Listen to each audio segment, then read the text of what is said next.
Hello everyone. Welcome back to Learn English Every Day, the channel where learning English is easy, fun, and something you can enjoy every single day. Hey there, everyone. I'm Nick, and I'm super happy to be here with you. Today we have a really interesting topic, something everyone experiences, feelings. That's right, we all feel things happy, sad, angry, nervous, sometimes even all in one day. True, but learning how to talk about your feelings in English helps you sound natural, confident, and more connected to people. Definitely, but before we start, let's remind our awesome listeners, don't forget to subscribe, hit that like button, and share this video with your friends who are learning English.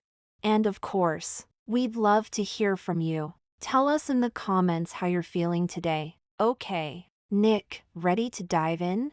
Let's do it. So, Emily, why is talking about feelings important?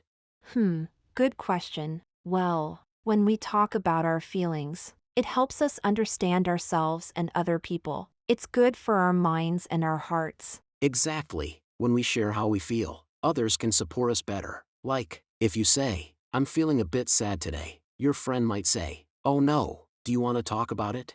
Right. Talking about emotions makes friendships stronger. It's like building a bridge between people, a feeling bridge.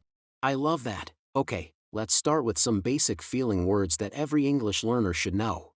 First up, happy. You smile or laugh. You feel happy. Like me right now, I'm happy to be here. Me too. Then we have sad, when something bad happens, or when you feel low energy, you feel sad, like when it rains all day and you can't go outside. I know that feeling. Next, angry. That's when you feel upset or mad. Like when your computer crashes right before you finish your homework. Oh no, that's the worst. And tired, when you've had a long day and all you want to do is sleep. Exactly. Then there's excited. When something good is about to happen. Like before your birthday or a holiday. Woohoo, or scared, when something makes you feel afraid, like watching a scary movie or hearing a strange noise at night. Yep. And finally, nervous. That's when you feel a bit worried before doing something important, like an exam or your first podcast.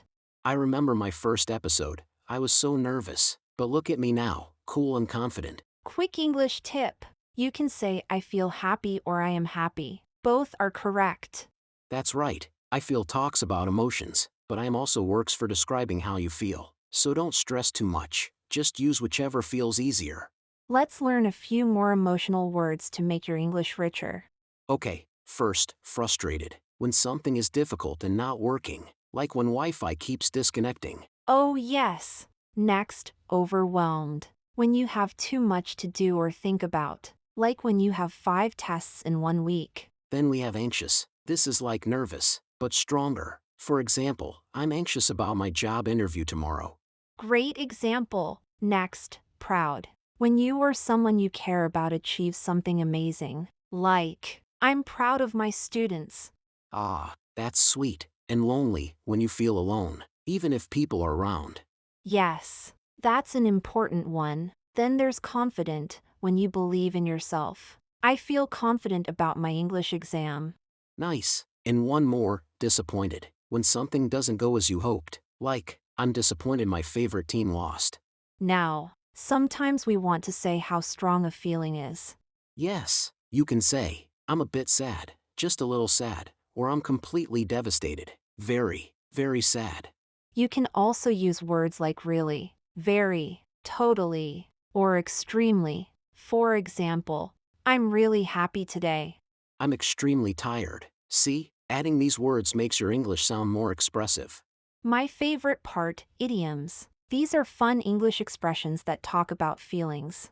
First one, I'm on cloud 9. It means you're super happy. I just got a new job. I'm on cloud 9.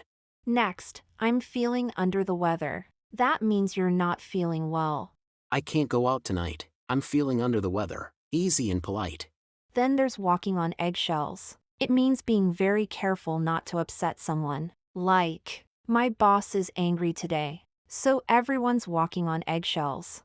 Been there. And finally, it broke my heart. It means something made you really sad. Like when your favorite show ends. Dramatic sigh, it broke my heart. These idioms sound natural and make your English more colorful. Now, how do we ask other people about their feelings? The classic one is, "How are you?" But sometimes people just say, "I'm fine." True. If you want to show real care, you can say, "How are you really feeling?" Or "Do you want to talk about it?" Or is something on your mind? That's a very kind way to ask if someone is worried or upset. Perfect. These are great for showing empathy, understanding how others feel. Okay, let's practice. Emily, how would you describe a bad day?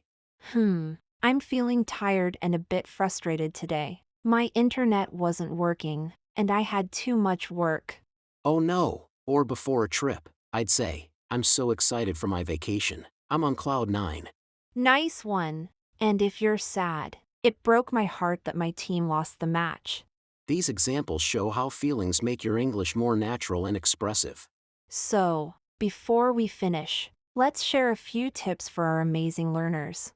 Tip number 1, keep a feelings journal. Every day, write one sentence. Today I feel happy because, or I feel nervous because. That's such a great idea. Tip number 2, describe your day with emotion words. Don't just say "My day was good." Say, "My day was exciting, relaxing, or stressful." The more you practice, the easier it becomes. And don't be afraid to make mistakes. That's how you learn. 100%. And remember, talking about your feelings helps you not only improve your English but also connect with people. Well, that's all for today's episode of Learn English Every Day. Thank you so much for joining us. Don't forget to subscribe, like, and share this video with your friends. And tell us in the comments, how are you feeling today? Or what's something that made you excited recently? We can't wait to read your answers. See you next time, everyone. Bye bye.